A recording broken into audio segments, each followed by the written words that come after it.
Bien, en el ejercicio 11 vamos a tener lo siguiente. Vamos a tener una función de dos variables, ¿sí? Que en este caso es e a la x por seno de y. No tiene nada de especial esta función hasta el momento, ¿sí? Pero la idea es tratar de demostrar, ¿sí?, que f es armónica.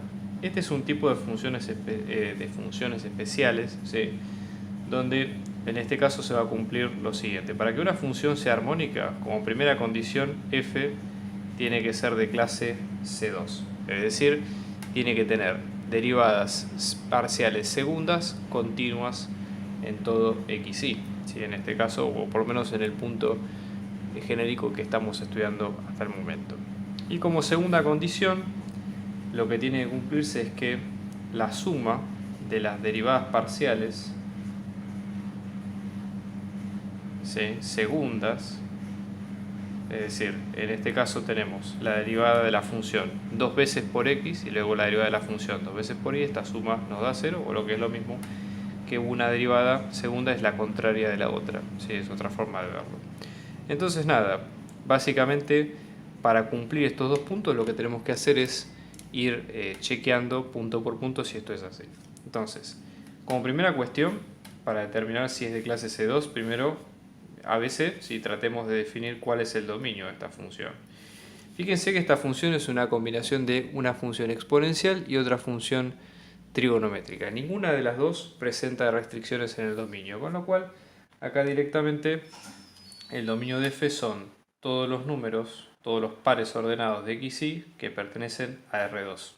Es decir, acá no hay restricciones. Vamos a ver qué pasa con las derivadas. Acá lo que deberíamos hacer sería calcular las derivadas del mismo signo, es decir, la derivada respecto de x dos veces y la derivada respecto de y dos veces. No hace falta, digamos, que calculemos las derivadas cruzadas, pero en el caso que ustedes prefieran por el teorema de Schwartz, para ver si la función realmente es de clase C1, lo pueden hacer. Igualmente no es un camino, digamos, que sea necesario en este caso. Entonces vamos a calcular la primera derivada respecto de x, ¿sí?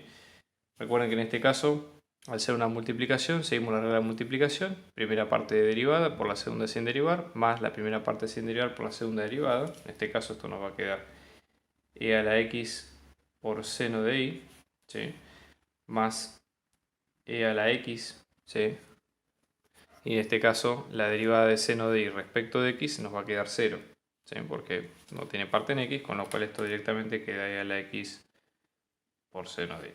¿Qué pasa ahora con la primera derivada respecto de x? Lo mismo. Derivada de e a la x respecto de y va a quedar 0 por seno de y, más e a la x por la derivada de seno, que nos va a quedar coseno de y.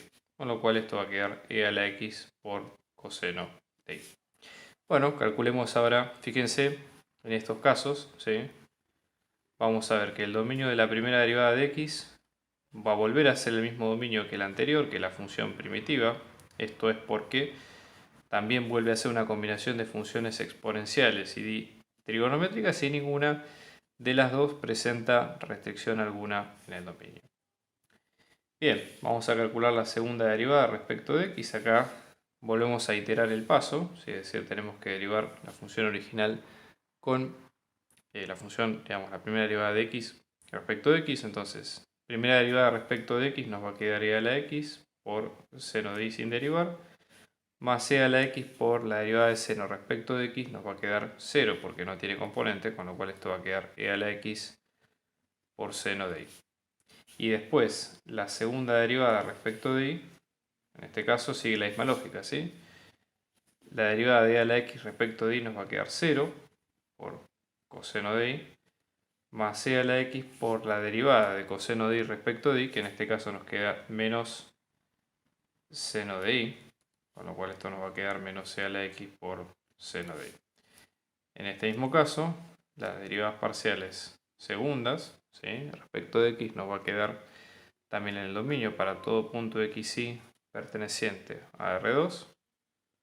Y después, en este caso, volvemos a tener dominio de f respecto de y dos veces, va a ser todo punto xy perteneciente a R2. Con lo cual, fíjense, en primer lugar, esta función es de clase C1 porque tiene derivadas parciales continuas en todo punto de x, y.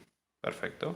Lo mismo pasa en el caso de las segundas derivadas, con lo cual aseguramos de que es clase o de clase C2.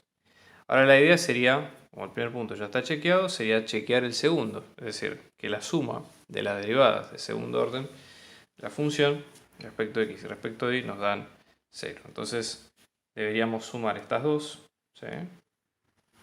Fíjense acá, segunda derivada respecto de x más segunda derivada respecto de y. En ambos casos esto nos va a quedar e a la x por seno de y más menos c a la x por seno de y. Claramente esto da 0. Con lo cual, ya con estos dos puntos probamos que la función es armónica y listo. Ya con esto podemos seguir